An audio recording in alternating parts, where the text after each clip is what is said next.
আমি এতদিন ওই দলে ছিলাম, বিদআতীদের পক্ষে ছিলাম, এখন হকের পক্ষে চলে এসেছি। নাউজুবিল্লাহ, জোরে বলবেন না।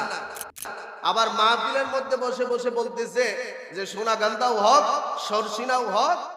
সোনাকান্দা মাদ্রাসার মুহাদ্দিস ছিলেন, যার নাম ছিলেন মুতারাব হোসেন সালিহি। আল্লাহ তো আগেই বলছেন, যাকে ইচ্ছা হেদায়েত দান করি, যাকে ইচ্ছা পথভ্রষ্ট করি। 20টা বছর পর্যন্ত ওই সোনাকান্দা দরবার শরীফের খেদমতের মধ্যে ছিলেন। 20 বছর থাকার পর এখন বলতেছে আমি এতদিন ওই দলে ছিলাম, বিদআতীদের পক্ষে ছিলাম, এখন হকের পক্ষে চলে এসেছি। নাউজুবিল্লাহ, জোরে বলবেন না।